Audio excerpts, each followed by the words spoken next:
एक पल है जिंदगी, एक पल कुछ भी नहीं, काहे का हम कैसी खुशी खड़ी रुके ना एक घड़ी, एक पल है जिंदगी, एक पल कुछ भी नहीं।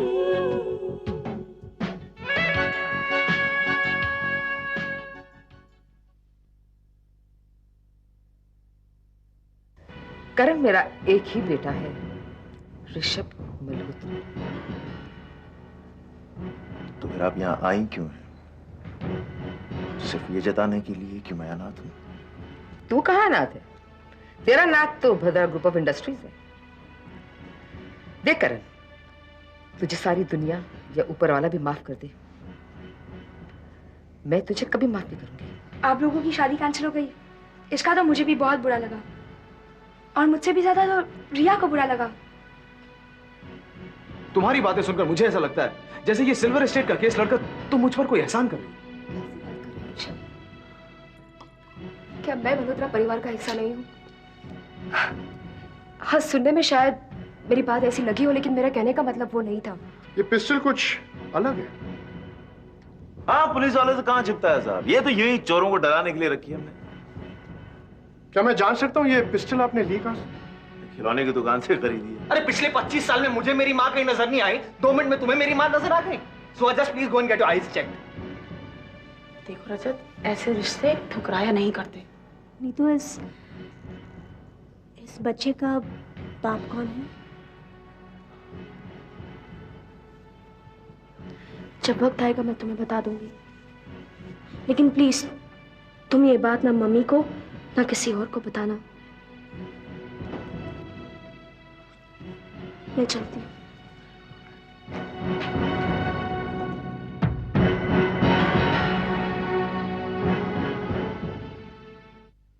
फरमाइए, आप यहाँ किस खुशी में पधारे हैं? प्लीज उन्हें अंदर आने के लिए तो कहिए आप। प्लीज सो, मुझे उनका यहाँ खड़ा रहना बर्दाश्त नहीं हो रहा है। तुम उन्हें अंदर आने के लिए कह रही हो? Just behave yourself, okay? Will you shut up Soha? तुम दूसरों के मामलों में क्यों टांग अड़ा रही हो? इस वक्त की टांगे मेरे किसी काम की नहीं है, तो दूसरों के मामले में क्या टांग अड़ाओगे? आई एम सॉरी बेटी, तुम मेरा गुस्सा इस पे क्यों उतार रहे? आप यहाँ क्यों आए? मजबूरी थी, इसलिए आना पड़ा। उसके लिए माफी मांगता हूं। सरस्वती मेरी वाइफ ने पिछले 25 सालों में हर रोज तुम्हें याद किया है। कोई भी दिन ऐसा नहीं बीता जब उसने तुम्हारा जिक्र न किया हो। देखिए, आप मुझे ये सब मत सुनाइए, मुझे ये सब सुनने में बिल्कुल दिलचस्पी नहीं। अभी मेरी बात खत्म नहीं हुई है, उसे पूरी होने दो। और मैं कह चुका हूं कि मैं यहां पे तुम्हारी दिलचस्पी की वजह से नहीं, अपनी मजबूरी की वजह से आया हूं। ये तुम्हारी नाइंसाफी है, सरासर नाइंसाफी है रजत। मैंने सरस्वती को पिछले 25 सालों में तुम्हारे हर जिक्र पे रोते हुए देखा है। उसने तुम्हारे लिए इतने आंसू बहाए हैं कि मेरे हाथ उन्हें पोंछते पोंछते थक गए, लेकिन उसकी आंखें वो आंसू बहाते बहाते थकी नहीं। और मैं इस बात का भी गवाह हूं कि तुम हमारे बीच में नहीं थे, लेकिन तुमसे ज्यादा हमारे दरमियान कोई नहीं था। सरस्वती की तो जैसे जान तुम में अटकी रही हो।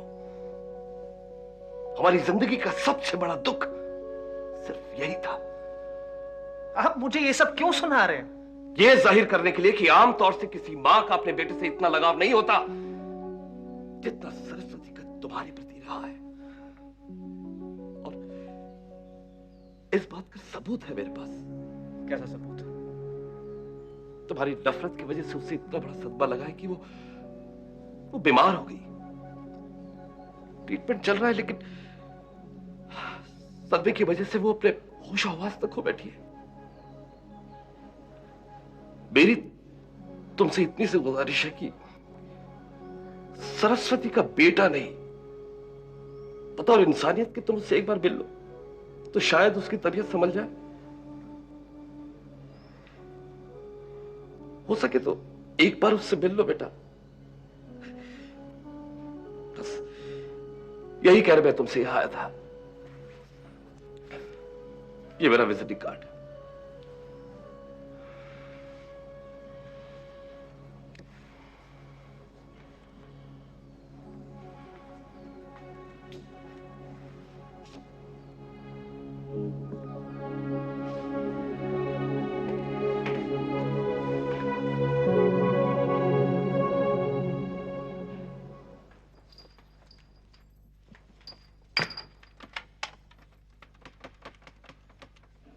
क्या हुआ बेटे? किसे फोन कर रही है? सौरभ को। सौरभ को? क्या हुआ? मुझे रिया से बात करनी है। उसकी तबीयत तो ठीक है ना? हाँ मम्मी, उसकी तबीयत ठीक है, लेकिन मुझसे बहुत बड़ी गलती हुई है। कैसी गलती हो गई?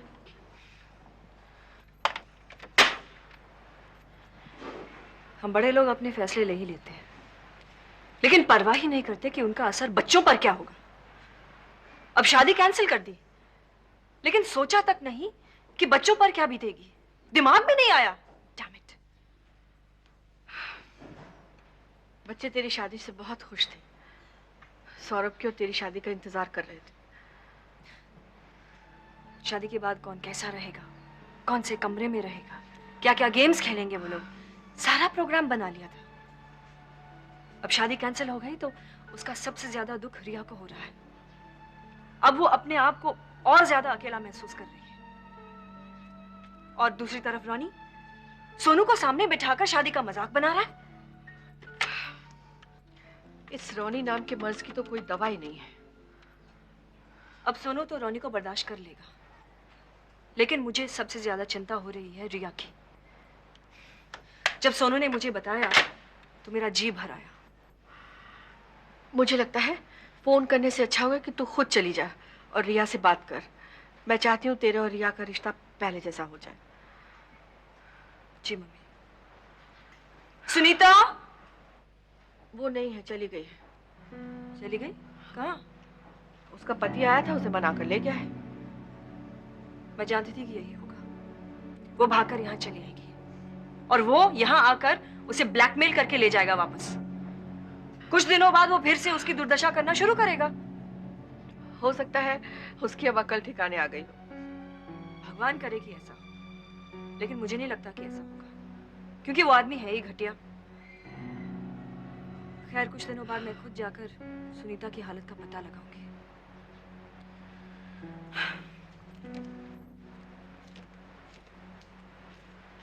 और बात जहां तक मेरी समझ में आई है, सिल्वर एस्टेट मल्होत्रा इंडस्ट्री के लिए बहुत सेंसिटिव इश्यू है, और उनसे कहीं ज्यादा श्वेतलाना सिल्वर एस्टेट को लेकर सेंसिटिव रही है।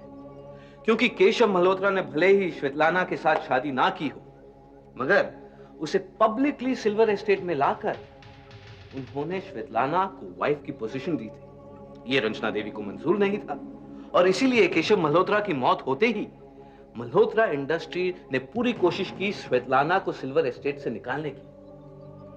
और सिल्वर एस्टेट पर किसका हक है, यह केस आज भी कोर्ट में चालू है। लेकिन गुगू, मल्होत्रा खानदान के किस्से तुम मुझे क्यों सुना रहे हो? After all, what is our interest in silver estate? Maitri, हम लोग जो मल्होत्रा इंडस्ट्री को हर तरफ से बेसहारा करने पर तुले हुए हैं, ताकि वो मल्होत्रा इंडस्ट्री पब्लिक लिमिटेड हो जाए। सिल्वर एस्टेट उनको सहारा देकर हमारी कोशिश में रुकावट डाल रही है। कैसी रुकावट?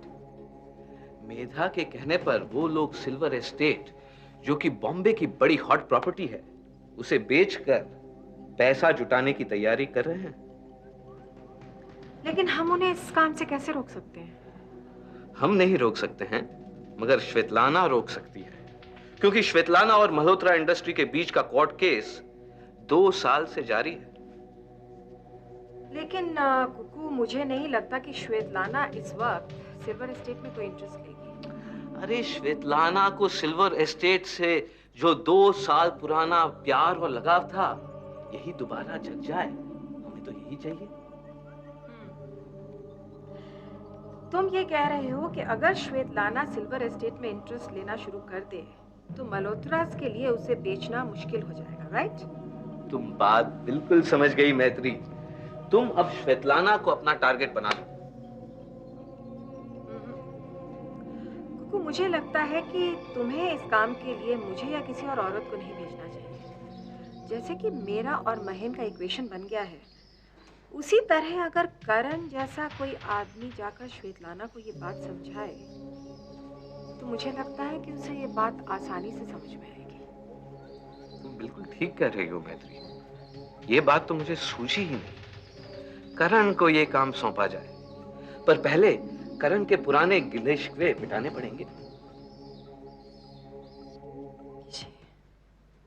एकदम से ऐसा कैसे हो गया? जो कुछ भी हो रहा है अच्छा ही हो रहा है शीला। इसी बहाने जिंदगी से छुटकारा तो मिल जाएगा। नहीं निशी, मत कहो ऐसा। कई सालों से मेरी जिंदगी में क्या हो रहा है वो तो तुम जानती हो, और तुम्हारे आने से पहले क्या हुआ था वो महेन ने तुम्हें बताया होगा।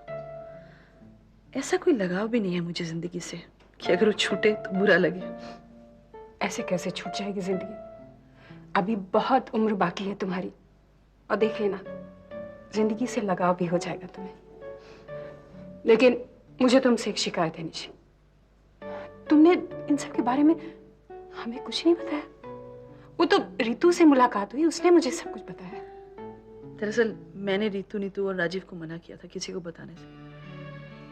तुम लोगों की जिंदगी में भी तो कम दुख नहीं है। ठीक है, माना कि दुख, दर्द और परेशानियां सबकी जिंदगी में होती हैं, लेकिन निशी क्या हम एक दूसरे के दुख में सहारा भी नहीं बन सकते?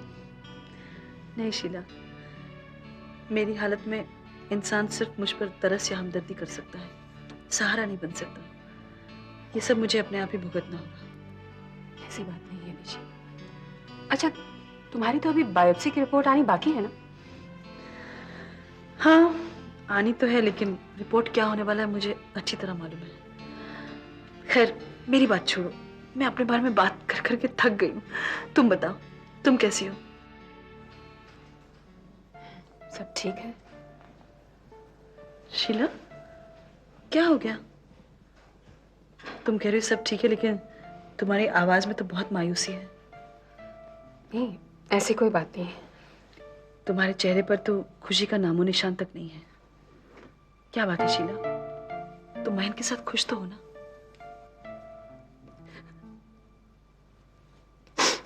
अरे बाप रे बाप, कितना दुख समेट कर लाई हो तुम अपने साथ। क्या हुआ शीला, मुझे बताओ। निशी,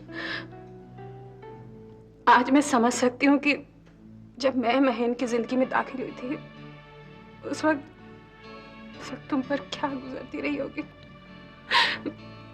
जानती हो, जब से मैत्री आई है ना महेन की जिंदगी में, तब से ऐसा लगता है जैसे मैं भी उसी दौर से गुजर रही हूँ निशी। शीला,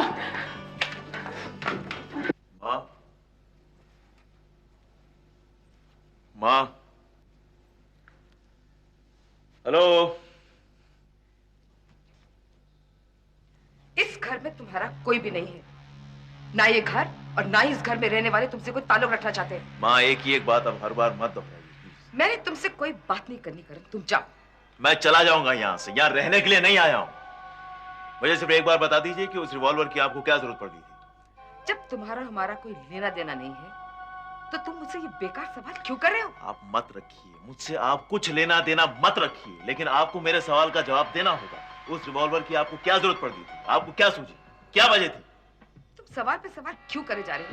मैं तुम्हारे कोई सवाल का जवाब नहीं दूंगी। Please go. ठीक है, मैं यहाँ से जा रहा हूँ।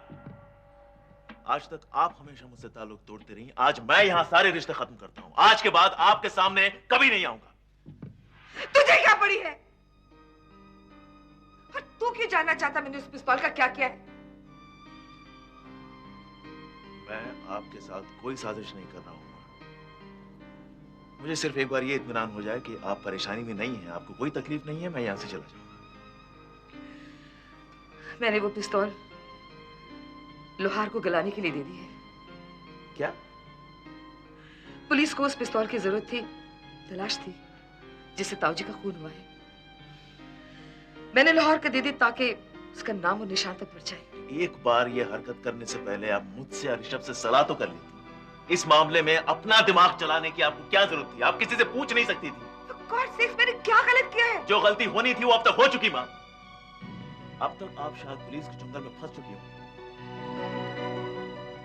पुलिस वालों ने अगर कोई चाल चली है तो वो कामयाब हो चुकी। कैसी चाल? उन्होंने आपसे पूछताछ की, रिवॉल्वर के बारे में जिक्र किया और आपको छोड़ दिया। वो बखूबी जानते थे कि आप पुलिस स्टेशन निकल के सीधा उस रिवॉल्वर को ठिकाने लगाने जाएंगी और आपने वही किया। पुलिस वालों के रोजमर्रा का काम है। जाहिर सी बात है कि मुझसे आपसे वो जुर्म और गुनाह के बारे में ज्यादा जानते हैं।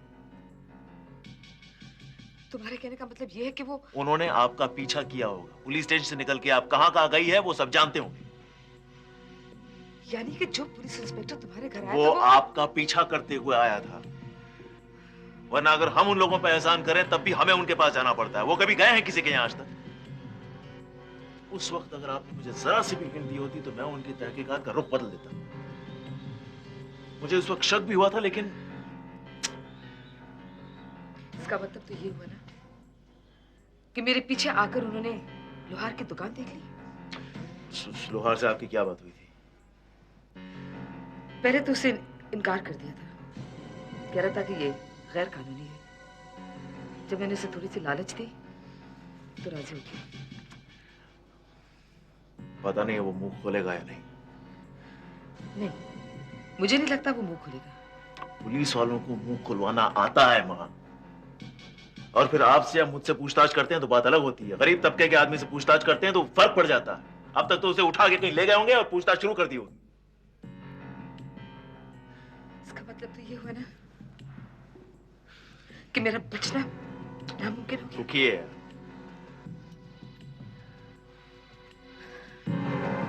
सोचना होगा, कोई ना कोई रास्ता तो निकालना होगा।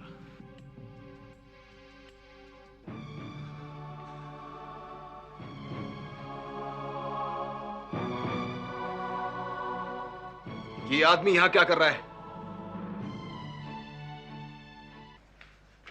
क्या बात है राजीव, वहां क्यों खड़े हो? अंदर आओ ना।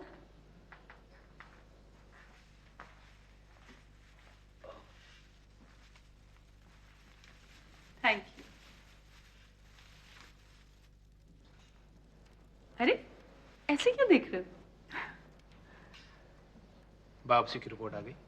नहीं, लेकिन मैं चाहती थी कि रिपोर्ट आने से पहले तुम आ जाओ। मैं तुम्हारा इंतजार कर रही थी। मेरा इंतजार? मैं कुछ समझा नहीं। देखो राजीव, रिपोर्ट क्या होने वाली है वो तो मैं जानती हूँ, सिर्फ कंफर्म करना बाकी है। और मेरा यकीन मानो, मेरी जिंदगी में जो भी होने वाला है मैंने उसे अच्छी तरह कबूल कर लिया है। निशी, तुम्हारे साथ कुछ नहीं होने वाला है।